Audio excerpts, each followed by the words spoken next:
وَلَقَدْ نَصَرَكُمُ اللَّهُ بِبَدْرٍ وَأَنْتُمْ أَذِلَّةٌ۔ محترم حضرات، غزوہ بدر اسلام کی پہلی اور عظیم الشان جنگ ہے جو کہ 17 رمضان المبارک میدان بدر کے اندر لڑی گئی۔ مسلمانوں نے اپنی جرت اور بہادری کا مظاہرہ کرتے ہوئے ثابت قدمی کے ساتھ دین اسلام کی سربلندی کے لیے اور اللہ کی رضا کے لیے حضور سرور کائنات علیہ الصلوۃ والسلام کی آواز پر لبیک کہتے ہوئے جو میدان بدر کے اندر جا کر کے صحابہ کرام نے اپنی عظیم قربانیاں پیش کی ہیں، یقیناً تاریخ میں آج اس کی مثال نہیں ملتی۔ چنانچہ محترم حضرات، نبی کریم علیہ الصلوۃ والسلام نے جب بدر کے مارکے کا اعلان فرمایا، اور تاریخ اٹھا کر کے دیکھیں، حضور سرور کائنات علیہ الصلوۃ والسلام کے اس اعلان پر ہر غلام نے لبیک کی صدا کو بلند کیا۔ چنانچہ جب سرکار نے اعلان فرمایا تو ایک مستورہ نے جب حضور کا یہ اعلان سنا تو سوچ میں پڑ گئی کہ آج کاش اگرچہ میرے پاس کوئی مال ہوتا، میرے پاس اولاد ہوتی، تو میں حضور کے قدموں پر اپنا مال اور اپنی اولاد قربان کر دیتی۔ جب اس مستورہ نے بڑا غور اور فکر کیا، اور جب غور و فکر کرنے کے بعد اس نے سوچا کہ میرے پاس مال تو نہیں ہے، پھر اس نے کینچی لے کر کے اپنے سر کے بالوں کو کاٹا، اور سر کے بال کاٹ کر کے دربار رسالت مآب صلی اللہ علیہ وسلم میں حاضر ہو گئی اور عرض کی کہ یا رسول اللہ، آپ نے جہاد کا اعلان فرمایا ہے، اس وقت میرے پاس اولاد نہیں ہے جو کہ میں آپ کے قدموں پر قربان کروں، میرے پاس مال نہیں ہے جو کہ میں آن کر کے آپ کی بارگاہ میں قربان کر دوں، آج میں اپنے سر کے بال لے کر کے آئی ہوں، اگرچہ میں جانتی ہوں کہ میرے ان بالوں کی کوئی اہمیت نہیں ہے، زیادہ یہی ہوگا کہ کسی غازی کے گھوڑے کی رسی بن جائے گی، پر یہ بال اس لیے لے کر کے آئی ہوں یا رسول اللہ، کل قیامت کے روز جب ان مجاہدین کا ذکر خیر ہوگا تو ان مجاہدین کے ذکر خیر کے اندر میرا نام بھی شامل ہو جائے گا کہ جنہوں نے غزوہ بدر کے موقع پر حضور نبی کریم علیہ الصلوۃ والسلام کے قدموں پر اپنا مال اور اپنی جان قربان کی تھی۔ چنانچہ محترم حضرات، اسی طرح کا ایک واقعہ یہ بھی ملتا ہے تاریخ میں کہ جب نبی کریم علیہ الصلوۃ والسلام نے اعلان بدر فرمایا تو مدینہ طیبہ کے اندر ایک مستورہ کے کانوں میں جب یہ آواز پہنچی تو وہ مستورہ زارو قطار رونے لگ گئی، اور رو رو کر کے کہتی ہیں کہ آج اگرچہ میرا شوہر حیات ہوتا، میرا خاوند زندہ ہوتا، تو وہ نبی کریم علیہ الصلوۃ والسلام کے قدموں پر اپنی جان کو قربان کرتا، آج اگرچہ میرا کوئی جوان بیٹا ہوتا، وہ میدان بدر میں جا کر کے کفار کو کاٹ کاٹ کر کے واصل جہنم کر دیتا، آج اگرچہ میرا کوئی رشتہ دار ہوتا تو وہ نبی پاک علیہ الصلوۃ والسلام کے دین پر قربان ہو جاتا۔ چنانچہ وہ مئی صاحبہ یہ تمام باتیں اپنے آپ سے کرتے ہوئے رو رہی ہیں، اور جب نبی پاک علیہ الصلوۃ والسلام نے یہ اعلان فرمایا تو مدینہ طیبہ کی گلی کے اندر 2 ننھے شہزادے کھیل رہے ہیں، ان کے کانوں کے اندر جب یہ خبر پہنچی تو وہ 2 ننھے شہزادے دوڑتے ہوئے امی جان کی خدمت عالیہ میں حاضر ہوئے، آن کر کے دیکھا تو ماں زارو قطار رو رہی ہے۔ شہزادوں نے کہا کہ امی جان رونے کی وجہ بیان کیجئے۔ ماں نے کہا کہ بیٹا، آج ہمارے نبی نے اعلان جہاد فرما دیا ہے، میں اس لیے رو رہی ہوں، تم جانتے ہو کہ تمہارے ابا جان انتقال کر چکے ہیں، تمہارا جوان کوئی بھائی نہیں ہے، آج اگرچہ تمہارے باپ زندہ ہوتے، تمہارا جوان بھائی موجود ہوتا تو نبی پاک علیہ الصلوۃ والسلام کے قدموں پر وہ اپنی جان کو قربان کر دیتا۔ ان ننھے شہزادوں نے کہا، امی جان، نبی کریم علیہ الصلوۃ والسلام نے جو اعلان جہاد فرمایا ہے وہ اعلان ہمارے کانوں کے اندر بھی جو ہے وہ پڑا ہے، ہم نے بھی وہ خبر سن لی ہے، تبھی تو دوڑتے ہوئے آپ کی خدمت عالیہ میں حاضر ہوئے۔ اگرچہ ہمارے والد گرامی کا انتقال ہوا تو کیا بات ہے، اگرچہ نوجوان آپ کا بیٹا نہیں ہے تو کیا بات ہے، امی جان ہم آپ کے ننھے دو شہزادے موجود ہیں، امی جان آپ دعاؤں کے ساتھ ہمیں رخصت کریں اور آج ہم جا کر کے دین اسلام پر نبی پاک علیہ الصلوۃ والسلام کے قدموں پر اپنی جانیں قربان کر دیں گے۔ محترم حضرات، یہ ننھے شہزادے جن کی جرأت اور بہادری پر تاریخ بھی فخر محسوس کرتی ہے، یہ دونوں شہزادے ماں کی دعائیں لیتے ہوئے اور ماں کی دعاؤں کو اپنے سر کا تاج بنا کر کے محترم حضرات نبی پاک علیہ الصلوۃ والسلام کی خدمت عالیہ میں حاضر ہوئے۔ حاصل کلام یہ کہ جب نبی کریم علیہ الصلوۃ والسلام 313 صحابہ کرام کو اپنے ہمراہ لے کر کے مدینہ طیبہ سے آپ نے اپنے سفر کا آغاز کیا اور منزلیں طے کرتے کرتے بدر کے میدان میں پہنچ گئے، اور ادھر کفار کا 1000 کا لشکر جنہیں اپنی سواریوں پر ناز اور فخر تھا، جنہیں جنگی ساز و سامان پر ناز اور فخر تھا، جنہیں جنگی آلات اور اسلحہ پر ناز اور فخر تھا، پر صحابہ کرام یہ 313 غلامان مصطفیٰ جنہیں اللہ کے قرآن پر ناز اور فخر تھا اور نبی کے فرمان پر ناز اور فخر تھا۔ جب صحابہ کرام نبی پاک علیہ الصلوۃ والسلام کے ہمراہ میدان بدر میں پہنچے، پہلے وہ کفار میدان بدر میں جا چکے ہیں، اب نبی پاک علیہ الصلوۃ والسلام میدان بدر میں پہنچے، جا کر کے میرے آقا صلی اللہ علیہ وسلم نے میدان بدر کا مشاہدہ کیا۔ محترم حضرات، میں آپ کو میدان بدر کی چند جھلکیاں پیش کر رہا ہوں اور چند جھلکیاں آپ کی نظر کرتا ہوں، آپ میدان بدر کی یہ چند جھلکیاں بھی دیکھیں اور پھر آقا کریم علیہ الصلوۃ والسلام کے علم غیب کا مقام بھی دیکھیں۔ سرکار دو عالم علیہ الصلوۃ والسلام میدان بدر میں تشریف لے گئے۔ محترم حضرات، حضرت سعد بن معاذ رضی اللہ تعالیٰ عنہ نبی کریم علیہ الصلوۃ والسلام کی خدمت عالیہ میں اپنی رائے پیش کرتے ہیں کہ یا رسول اللہ، میری یہ رائے ہے کہ بلند ٹیلے پر آپ کے لیے ایک چھپر بنا دیا جائے، آپ کے لیے ایک جگہ بنا دی جائے، آقا آپ اس بلند ٹیلے پر بیٹھ کر کے میدان بدر کا مشاہدہ بھی فرماتے رہیں، اپنے غلاموں پر، لشکر اسلام مجاہدین پر کرم کی نگاہیں بھی فرماتے رہیں، اور یا رسول اللہ اس بلند ٹیلے سے آپ جو ہے اپنے غلاموں کو ہدایات بھی جاری فرماتے رہیں۔ چنانچہ حضرت سعد بن معاذ رضی اللہ تعالی عنہ نے جو سرکار دو عالم علیہ الصلوۃ والسلام کی بارگاہ میں تجویز پیش کی، آقا کریم علیہ الصلوۃ والسلام نے اس رائے کو قبول فرما لیا، سرکار نے اس رائے کو پسند کر لیا، اور چنانچہ نبی پاک علیہ الصلوۃ والسلام کے لیے بلند ٹیلے پر عریش بنا دیا گیا، اور سرکار دو عالم علیہ الصلوۃ والسلام نے فرمایا کہ صدیق تو میرے ساتھ رہے گا۔ جناب صدیق اکبر تلوار لے کر کے پروانوں کی طرح نبی پاک علیہ الصلوۃ والسلام کی خدمت کر رہے ہیں۔ حضرت سعد بن معاذ رضی اللہ تعالیٰ عنہ تلوار ہاتھ میں لے کر کے اس عریش کے باہر آقا کریم علیہ الصلوۃ والسلام پر پہرا دے رہے ہیں۔ چنانچہ نبی پاک علیہ الصلوۃ والسلام اب میدان بدر کے اندر تشریف لاتے ہیں۔ ابھی معرکہ بدر شروع نہیں ہوا، اس سے ایک دن پہلے حضور میدان بدر کے اندر تشریف لائے۔ صحیح بخاری،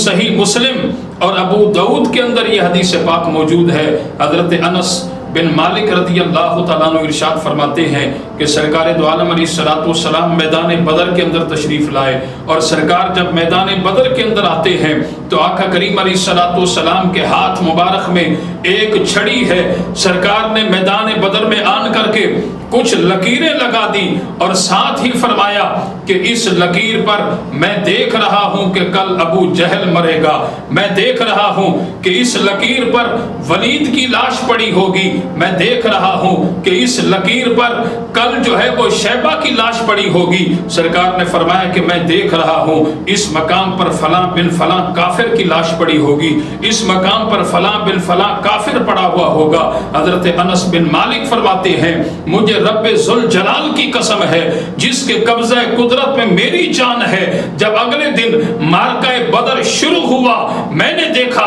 کہ سرکار نے جس طرح چھڑی کا نشان لگا کر کے لکیریں کھینچ کر کے بتایا تھا، اسی طرح حضور کے ارشاد کے مطابق کفار کی لاشیں اسی مقام پر پڑی تھی۔ تو یہ میرے آقا کریم علیہ الصلوۃ والسلام کا علم غیب ہے۔ ابھی معرکہ بدر شروع نہیں ہوا، اس سے ایک روز پہلے ہی سرکار نے جیسے ہی فرمایا واقعہ اسی طرح ہوا۔ یہ میرے نبی پاک علیہ الصلوۃ والسلام کا علم غیب ہے۔ غزوہ بدر کی ایک اور جھلکی جو کہ آپ کی سماعت کی نظر کروں، محترم حضرات، نبی کریم علیہ الصلوۃ والسلام کے حکم کے مطابق جب سرکار اپنے اس بلند ٹیلے پر تشریف لے گئے اور سرکار نے اپنے غلاموں کو رات کو حکم ارشاد فرمایا کہ سارے غلام آرام کرنے کے لیے چلے جائیں، اور تاریخ اٹھا کر کے دیکھیں حضور رات کو سوئے نہیں۔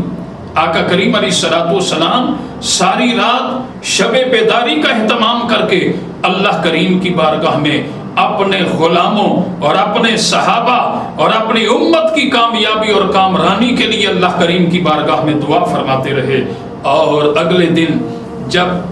نبی کریم علیہ الصلوۃ والسلام کے غلام میدان بدر میں تشریف لے جاتے ہیں اور حضرت سیدنا علی المرتضیٰ شیر خدا رضی اللہ تعالیٰ عنہ ہاتھ میں تلوار لے کر کے میدان بدر کے اندر جو ہے وہ تشریف لے جاتے ہیں، حضرت حمزہ رضی اللہ تعالیٰ عنہ صحابی رسول حضرت عبیدہ رضی اللہ تعالیٰ عنہ آپ تشریف لے جاتے ہیں، اور جب حضرت علی المرتضیٰ شیر خدا تشریف لے جاتے ہیں تو آپ نے جو ہے وہ آپ کے مقابلے میں آنے والے اس دشمن کو واصل جہنم فرما دیا۔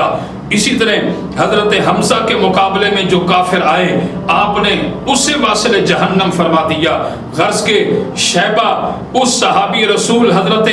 عبیدہ کے مقابلے میں آئے، کیونکہ صحابی رسول حضرت عبیدہ یہ بوڑھے صحابی رسول تھے۔ حضرت علی المرتضیٰ نے بھی اپنے دشمن کو واصل جہنم کیا، حضرت حمزہ نے بھی اپنے دشمن کو واصل جہنم کیا۔ جب محترم حضرات عتبہ کو بھی واصل جہنم کر دیا، ولید کو بھی واصل جہنم کر دیا، اب شیبہ حضرت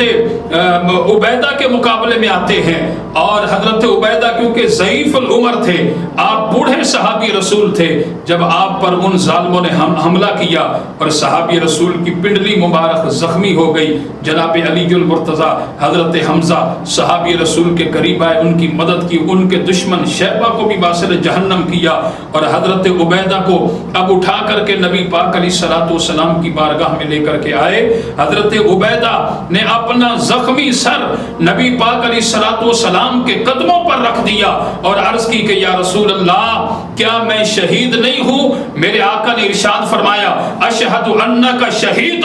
کہ میں شہادت میں گواہی دیتا ہوں کہ آپ شہید ہیں۔ محترم حضرات، میرے نبی کا علم غیب دیکھیں، ابھی صحابی رسول شہادت کا جام نوش نہیں فرماتے، اس سے پہلے ابھی زندہ ہیں، زخمی حالت میں ہیں، اور حضور کی بارگاہ میں عرض کرتے ہیں کہ کیا میں شہید نہیں ہوں؟ تو حضور نے ارشاد فرمایا کہ ہاں تو شہید ہے، اشہد انک شہید، میں گواہی دیتا ہوں کہ آپ شہید ہیں۔ اسی طرح ایک اور صحابی رسول ہیں، صحیح بخاری کتاب الجہاد کے اندر یہ حدیث پاک موجود ہے کہ حضرت حارثہ بن سراقہ، یہ وہ صحابی رسول ہیں جنہوں نے بدر کے میدان کے اندر شہادت کا جام نوش فرمایا۔ جب شہید ہو گئے ان کی والدہ تک یہ خبر پہنچی تو حضرت حارثہ بن سراقہ کی والدہ نبی پاک علیہ الصلوۃ والسلام کی خدمت عالیہ میں حاضر ہوئی۔ مدینہ طیبہ غزوہ بدر کے اس جنگ کے بعد حضور کی بارگاہ میں حاضر ہوئی، عرض کی کہ یا رسول اللہ میرا بیٹا کہاں ہے؟ سرکار دو عالم علیہ الصلوۃ والسلام کی بارگاہ میں سوال کیا کہ میرا بیٹا جنت میں ہے یا کہیں اور ہے؟ مطلب یہ تھا کہ جنت میں ہے یا جہنم میں ہے؟ جنت میں ہے تو میں خوشی کا اظہار کروں، اگرچہ جہنم میں ہے تو پھر میں روؤں، پھر میں جو ہے وہ ماتم کروں۔ تو نبی پاک علیہ الصلوۃ والسلام نے ارشاد فرمایا کہ اے حارثہ بن سراقہ کی والدہ، جنت ایک نہیں ہے، اللہ تعالیٰ نے کئی جنتیں بنائی ہیں، جیسے کہ قرآن و حدیث کے اندر 8 جنتوں کا ذکر خیر کیا گیا۔ میرے آقا نے ارشاد فرمایا کہ حارثہ کی والدہ جنت ایک نہیں ہے، تیرا بیٹا تو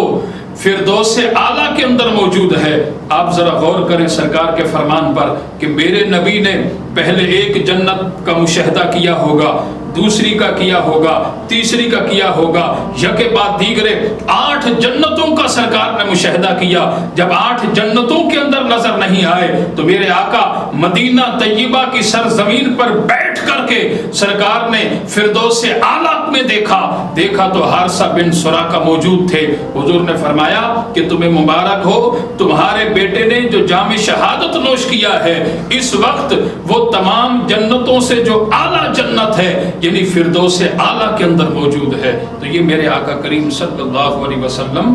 کا علم غیب ہے، یہ حضور کے علم غیب کا مقام اور حضور کے علم غیب کی شان ہے۔ چنانچہ میرے دوستو عزیزو، نوجوان ساتھیوں، آگے چلتے ہیں۔ میدان بدر لگا ہوا ہے اور صحابہ کرام لشکر اسلام اپنی جرت، بہادری اور ہمت کا مظاہرہ کرتے ہوئے جواں مردی کا مظاہرہ کر رہے ہیں، اور اسی دوران وہ جو 2 ننھے شہزادے نبی پاک علیہ الصلوۃ والسلام کی بارگاہ میں ماں کی دعاؤں کو اپنے سر کا تاج بنا کر کے حاضر ہوئے تھے، وہ حضرت عبد الرحمن بن عوف کی خدمت عالیہ میں عرض کرتے ہیں۔ وہ دونوں ننھے شہزادے حضرت عبد الرحمن بن عوف کی خدمت عالیہ میں عرض کرتے ہیں، چچا جان ہمیں بتائیے ابو جہل کہاں ہے؟ حضرت عبد الرحمن بن عوف نے فرمایا کہ اے ننھے شہزادو، آپ ابو جہل کو کیا کرو گے؟ تو وہ ننھے شہزادے کہنے لگے، انہوں نے یہ نہیں کہا کہ ابو جہل اسلام کا دشمن ہے، ابو جہل بہت بڑا جابر ہے، ابو جہل بہت بڑا بدبخت انسان ہے، نہیں، انہوں نے یہ نہیں کہا، بلکہ وہ ننھے شہزادے کہنے لگے، چچا جان قسم کھائی ہے مر جائیں گے یا ماریں گے ناری کو۔ ان شہزادوں نے کیا کہا؟ قسم کھائی ہے مر جائیں گے یا ماریں گے ناری کو، سنا ہے کہ وہ گالیاں دیتا ہے محبوب باری کو۔ وہ ننھے شہزادے حضرت عبد الرحمن بن عوف سے کہنے لگے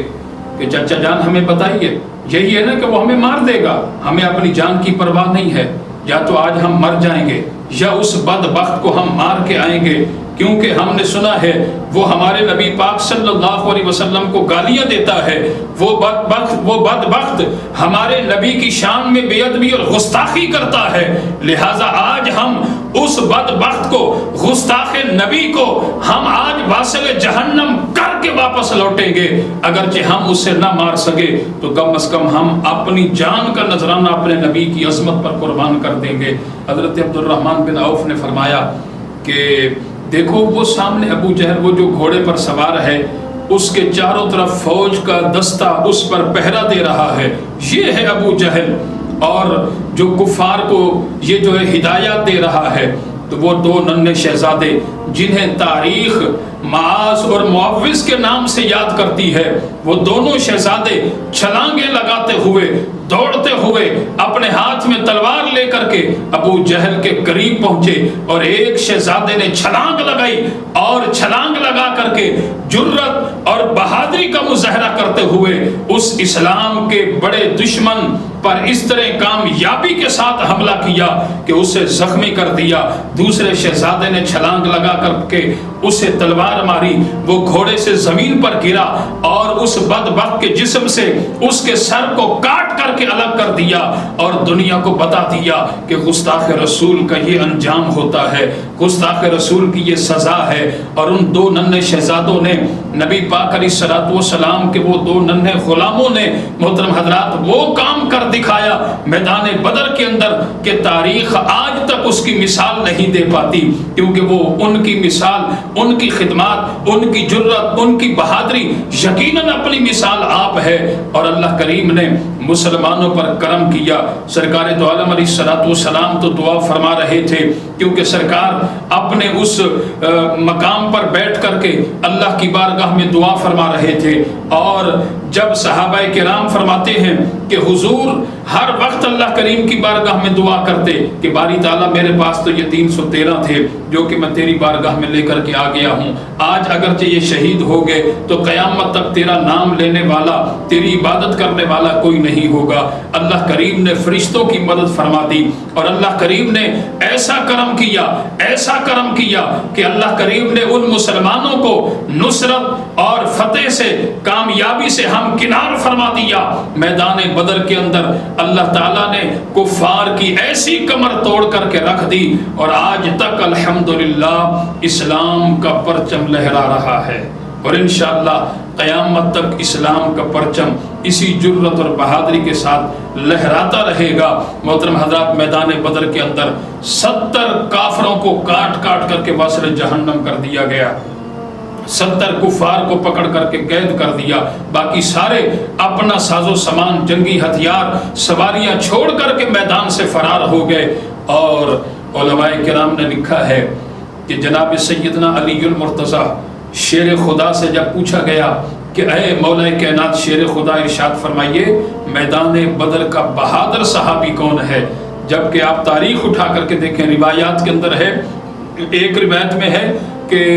اکیلے حضرت علی نے 35 کفار کو واصل جہنم کیا، اور بعض روایات کے اندر 25 کا ذکر ہے، کہیں 26 کا ذکر ہے۔ غرض کے 25 پر تو سب کا اتفاق ہے، لیکن جناب سیدنا علی المرتضیٰ جو کہ 70 قتل ہوئے تھے، سب سے زیادہ کافروں کو قتل کرنے والے، واصل جہنم کرنے والے جناب شیر خدا ہیں۔ لیکن جب آپ کی بارگاہ میں سوال ہوا اے علی المرتضیٰ، حسنین کریمین کے والد محترم، اہل بیت کے نیر اعظم، اہل بیت کے چمکتے اور دھمکتے ہوئے ستارے، ذرا یہ تو ارشاد فرمائیے کہ بدر کے میدان کا سب سے بڑا بہادر کون تھا؟ آپ فرماتے ہیں کہ جناب صدیق اکبر۔